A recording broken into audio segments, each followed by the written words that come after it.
Good morning, everyone. Thank you very much to the organizers for giving me this opportunity to address you here on the topic of new technology and what it's doing to our labor markets.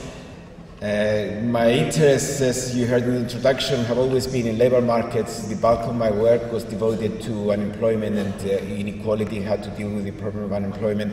I still support those things that were mentioned a minute ago about the universal basic income and how to deal with long-term unemployed and how bad the Brexit vote was and is going to be for Britain and Europe, unfortunately.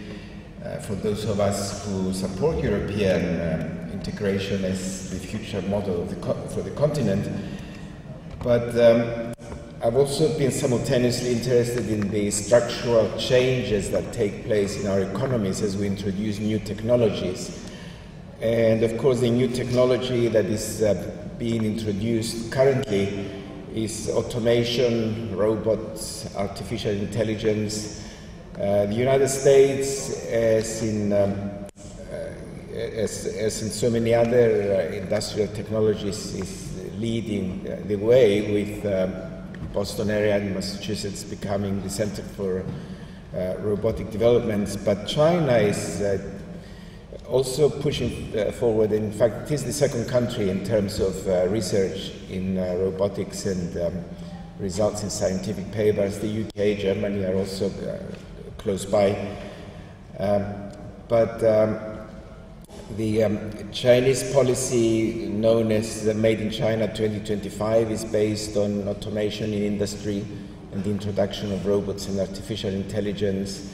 Now that's getting integrated with the Belt and Road Initiative of President Xi Jinping. So the changes I'm going to discuss in the next 20 minutes and the disruption that these new technologies expected to bring to labor markets is very relevant to China as it is to North America and Western Europe and Japan, of course, and Korea, the OECD countries.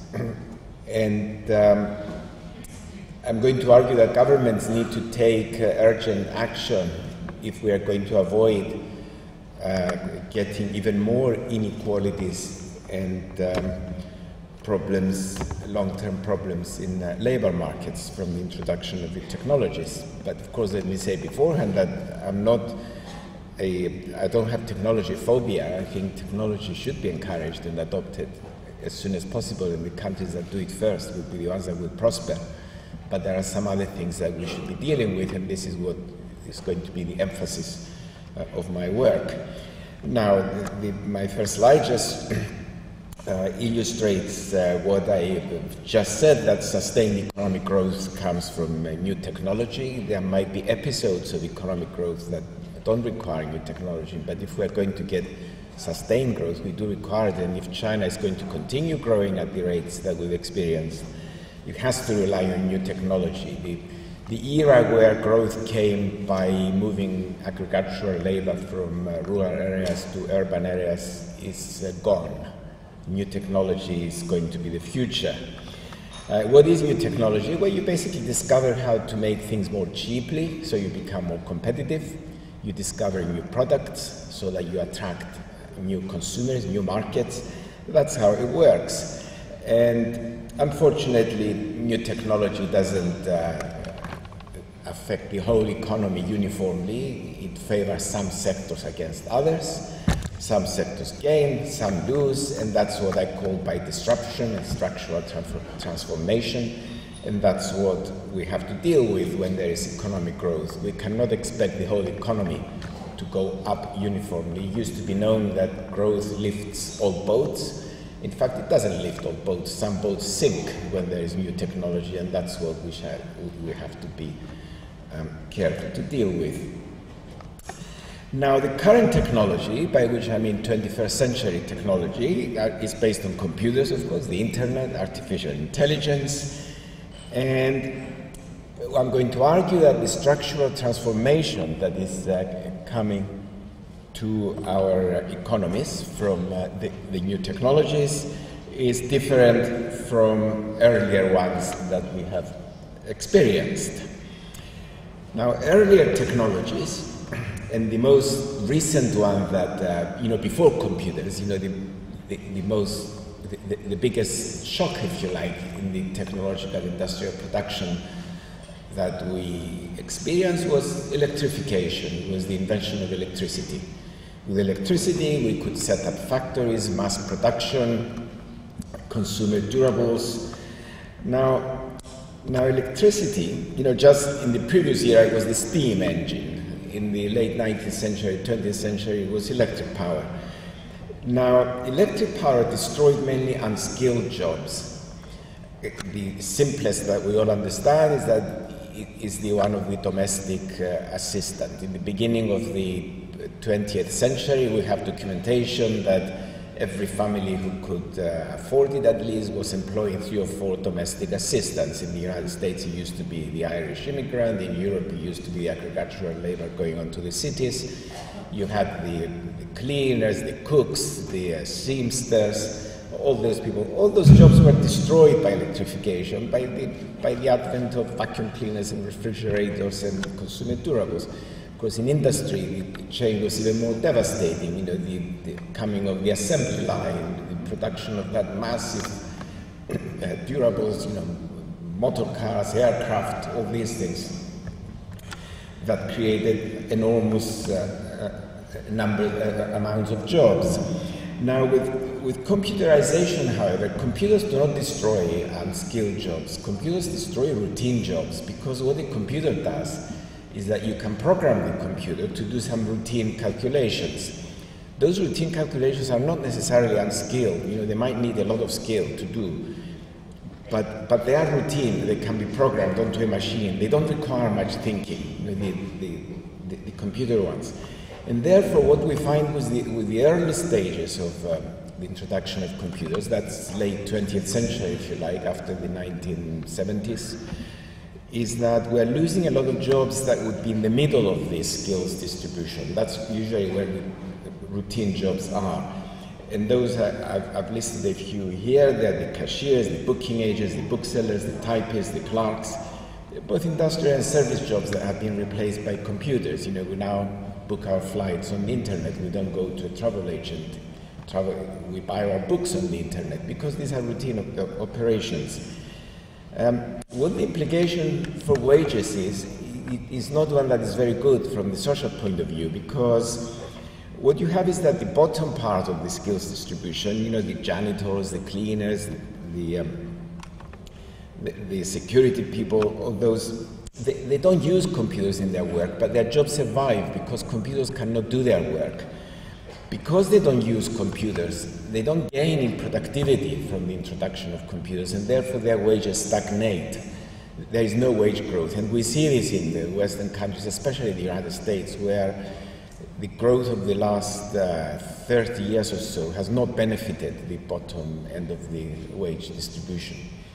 And definitely not since 2008. All the gains from growth went to the top end of the distribution.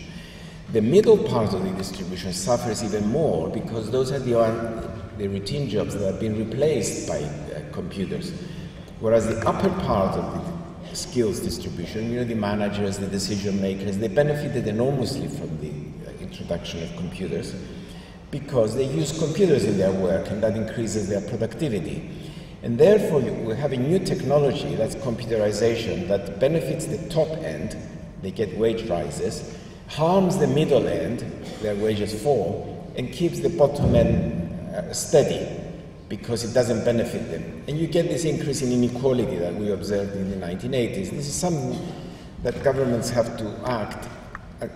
I don't think many governments outside the Scandinavian governments have been successful in dealing with that, but I do believe that the Scandinavian model is a very good model to at least study and understand how it works and see if it can be applied elsewhere. I know that it cannot be applied in the United States, especially under the present administration, but there are many more other countries in the world that could benefit by studying the way that they redistribute income there to avoid this inequality problem here.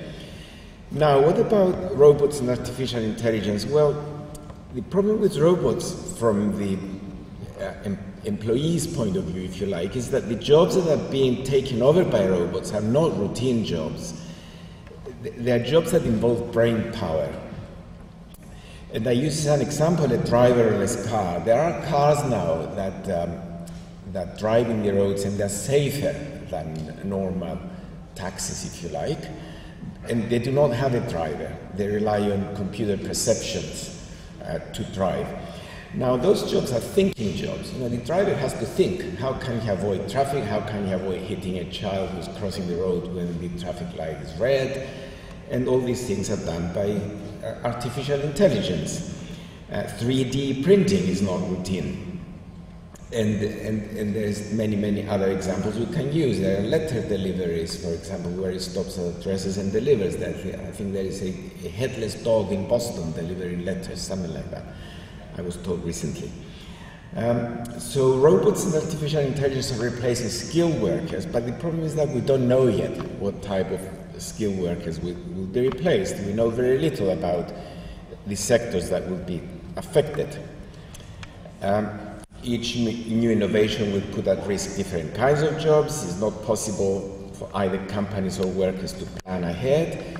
In fact, if you look at the management literature, you will see that the biggest fear of employers now is that someone from outside their sector might come and take their position just because they have ability elsewhere. You see, like if you take an ordinary car of the kind that a family will buy now, coming out of car factories now, something like 40% of the cost of that car is the computer and the artificial intelligence that the car has. And therefore, someone from outside, someone like Alibaba or Google or whatever, could come in to the car market and compete with a car manufacturer where you never thought that a search engine on the internet could be your competitor. That's the biggest fear that companies are facing now, from what I hear CEOs talk, in fora like the World Economic Forum, in Davos, for example. That's something that companies have to plan, and I believe the best way to plan about it is to be flexible, both about the education and training they give to their workers and about their own market. Not to think, I've established a niche in a market and I'm going to be here for the next 2 or 3 generations. These things change very rapidly. That's a theme that I'm not addressing here, mainly because of the shortage of time. Instead, I'm switching on to the impact of robots and artificial intelligence and new technology generally on the total volume of work and how we could manage that so that we don't get into problems of unemployment. Now, there is no doubt that new technology and robotics will replace human work overall, and in fact we have famous examples from the past. The one I'm using now is one from one of my intellectual heroes, John Maynard Keynes. As early as 1933, he wrote that machines will replace human beings in the labor market, and within 2 generations we need to cut hours of work to 15 per person per week if everyone is going to stay employed, otherwise there will be mass unemployment. It was a very brave and wild prediction, but he mentioned it not in his famous books that revolutionized economics, but in one called Economic Consequences for Our Grandchildren, something like that.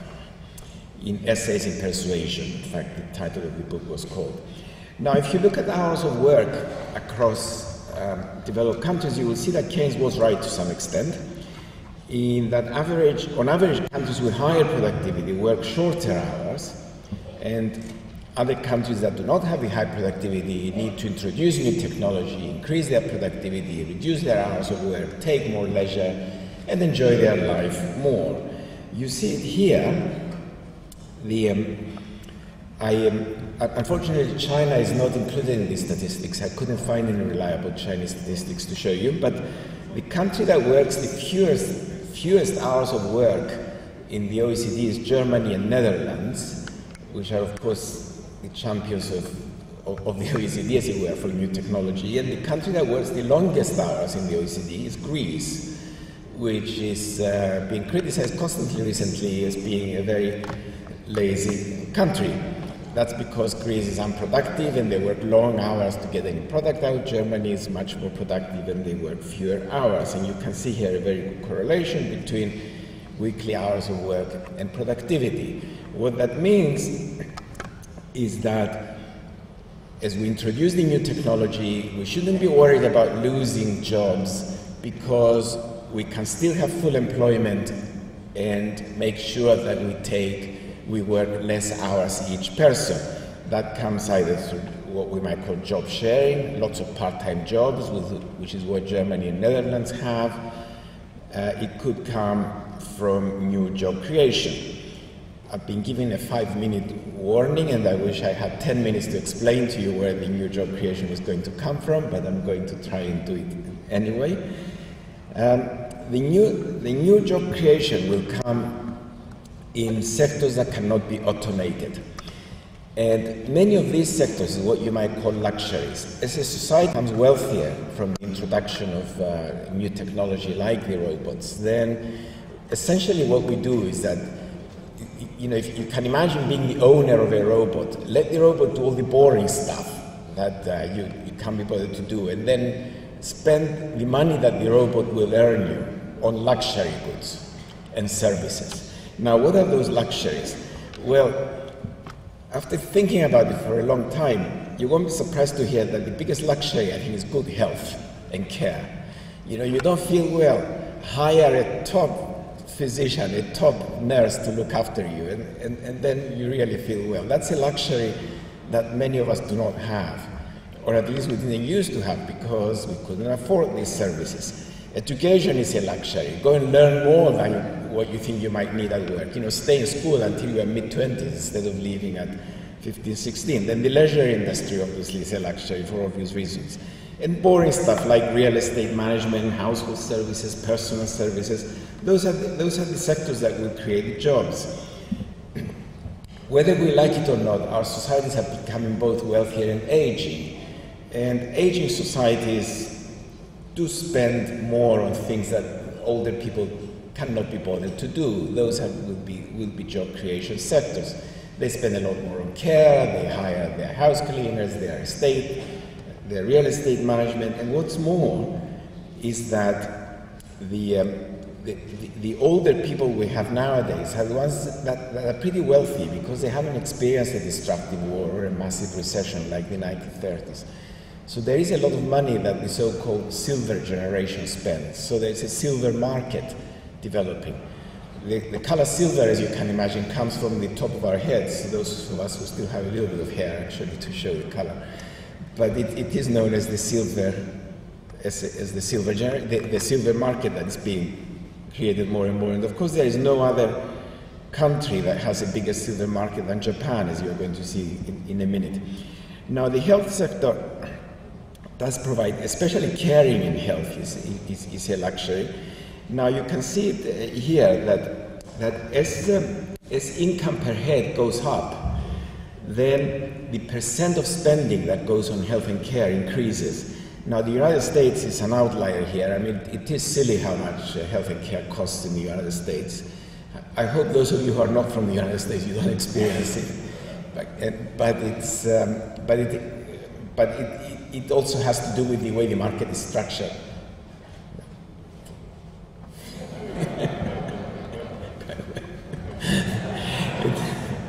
It's the way the market is structured, but there's a very good correlation. You can see that China actually is way below in spending on health and care, but it is very consistent with what other countries are doing, given its GDP per capita. Now, the other factor that pushes you in that direction, that there will be jobs created in the health and care sector, is that we have aging populations, as I pointed out. Now, you see here that Japan is, the problem that Japan is facing. Now, you might think that 2050 is too far away. In fact, it isn't too far away, actually. It's only, how far away from 2050? About 20 years, something. I mean, I don't know about you, but I intend to be around because the Queen of England sends you a birthday card when you are 100, and I'm going to be 100 in 2050. So She will probably not be around. It will probably be King William who will send me the birthday card. But many of us in this room will be around. I mean, look at Japan. For every 5 people you have ages 20 to 64, there will be 4 people over the age of 65. It's not going to be easy to manage, and you need to create, the only way to deal with this kind of thing is to go for new technology, increase productivity, create jobs for the generation under 64, improve health standards for older people, and let older people work beyond age 65. China is going to have an aging problem because of the one-child policy to a large extent that's been followed. In fact, the only country that doesn't have a serious aging problem is the United States. As you can see on the yellow line, the European Union, China, and especially Japan will have it. And again, that's pointing in the direction that the only way to solve this problem is through the robotics, despite the job destruction that is coming. Sorry, it's moving in the... And you can see again the correlation here. The point right way above is the United States again, where they spend far more than anyone else on health and care. China is way behind. Now the other numbers I want to show you is the employment percentage. Now we can predict fairly accurately where spending on this sector will be. And in China, it's currently about 6%, but it should be going up to about 10% in the next, by 2025, which is something that governments should be taking into account. What I want to show you is this figure here, or employment. Now in Scandinavia, as I mentioned before, where there is a lot of redistribution and a lot of spending on social services by the government from the tax revenue, they employ something like 15 to 20% of the population on the caring sectors: child care, old people's care, disabled care, part of education. In countries like the United States, United Kingdom, Germany, that fraction is about 12%. But in China, it's only 2% people employed there. Now, it's interesting to compare. In Turkey, I'm afraid it's only about 4% for the benefit of President Gül there. And Greece. The interesting country here actually is Korea, where you can see the spending to be, the employment to be about 6 to 7% now. In the year 2000, it was only 2% of the labor force. And because of the higher income and the higher spending in the sector for reasons I explained, the 2% became 6% of employment. And it's what you should expect to observe to see in China as well. And that's where government needs to take action. You need to be prepared for this enormous growth in demand in this sector that is going to create jobs. Now, you may think that we've lost the connection between the robotics, artificial intelligence, and what I've just talked about here. But in fact, there's a very close connection, because robotics, automation, and artificial intelligence is the new technology. You get the new technology, you don't need to employ as many people in industry. Industry becomes more productive as a result. The money you get from the higher productivity is being spent on services that before you were not spending on. Luxury services, and the biggest luxury, as I was mentioning, is to be looked after well, is to have good health, good education, good child care, good older people care. And the successful countries, through R&D, technology, which are the Scandinavians, Netherlands, Germany, United States, and so on, have that in industry, and they have large sectors employing up to more than 15% of their labor force in those sectors. Countries that are emerging now, growing now, like China, are still not there, but that's where they should be paying their attention for the future, and that's where governments needs to encourage the job creation, free up the sector, have it more market-driven sector so as to create the jobs. South Korea has followed a very good example in that within 15 years it went from 2% employment in that sector to the current 7%, and it's still growing, and there is still more to come. Thank you very much for listening.